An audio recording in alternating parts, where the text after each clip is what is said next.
Our guest tonight is an Emmy-winning actor and incredible Avenger. His critically acclaimed performance as troubled twin brothers in the dramatic miniseries I Know This Much Is True is on HBO, HBO Max, and all the baby HBOs now. Please welcome Mark Ruffalo. Hi, Mark. Hey, Jimmy. How you doing, man? I'm doing all right. Where are you right now? I am in an Airbnb, a defunct, a closed hotel in Calico, New York.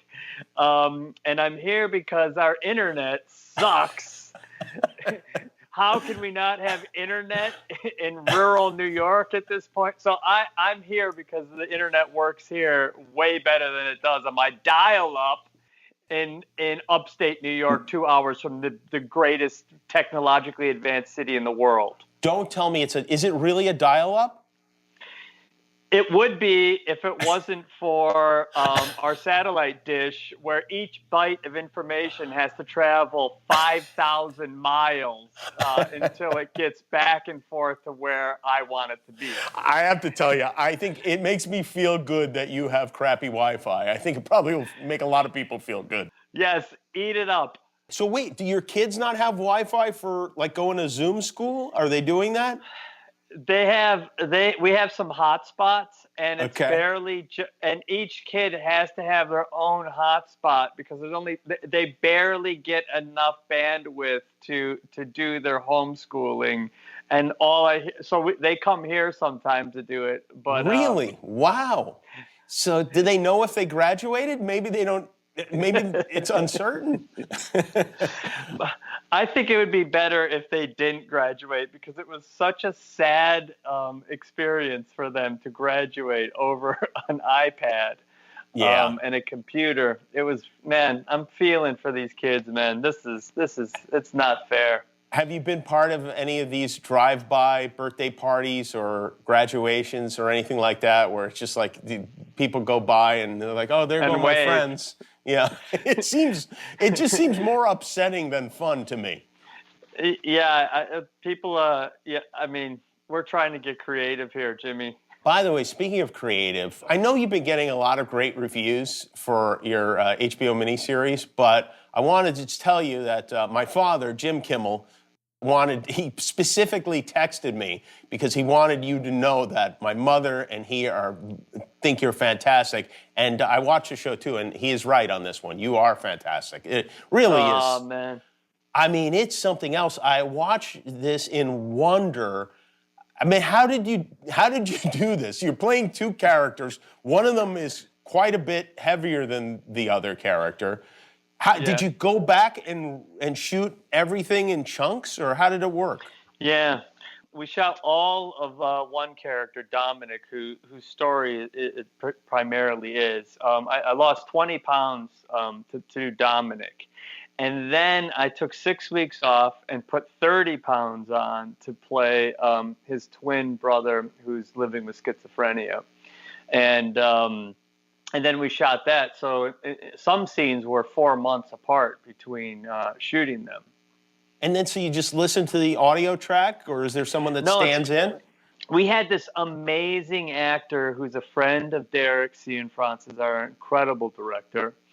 And he asked him to play opposite. He said, "You want to play Mark Ruffalo's brother in the movie?" He said, "Absolutely." He said, "Okay, here are the criteria. You're going to have to lose 20 pounds, gain 30 pounds, and you're never going to be seen on screen."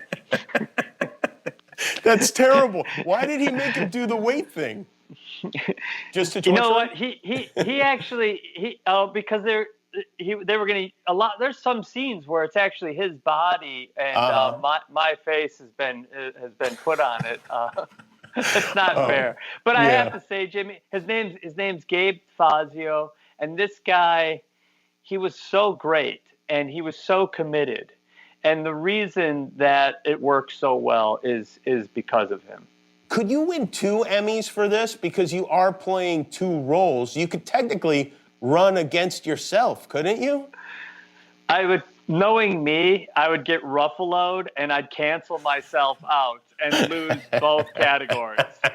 Is that the term, Ruffalo?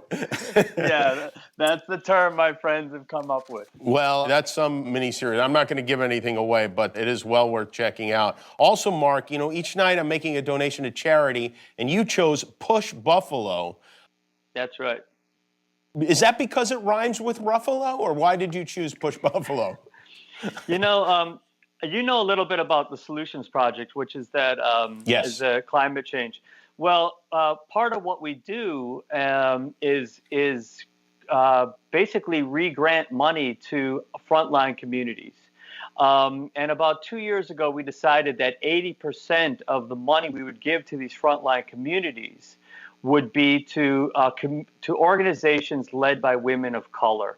And we decided to do that because we realized that in these frontline communities, all of the innovations that need to happen for us to address climate change were happening. And Push Buffalo was one of the first people one of the first orgs that we really decided to support.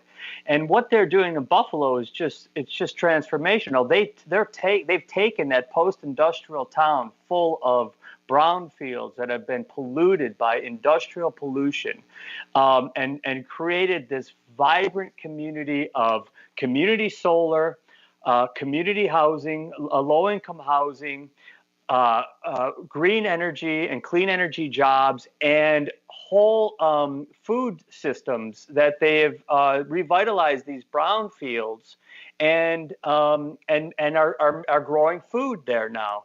It's Wow. one of the most exciting cities in the United States right now for their resilience, and it's led by this beautiful, powerful African-American immigrant woman, Raha Germatsian. And the funny thing is, the crazy thing is they've also been fighting against police violence.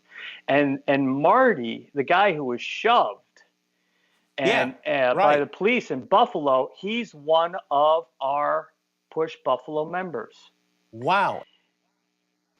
Yes. Yeah. Don't Holy push cow. Buffalo, man.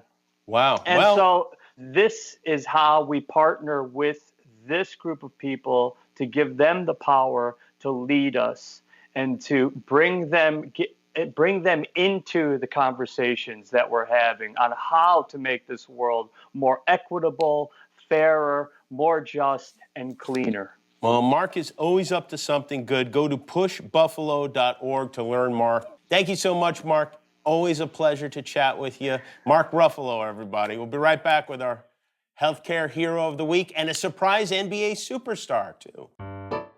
Tell your mom and dad I love them and thank them. Jimmy Kimmel Live. This is ridiculous.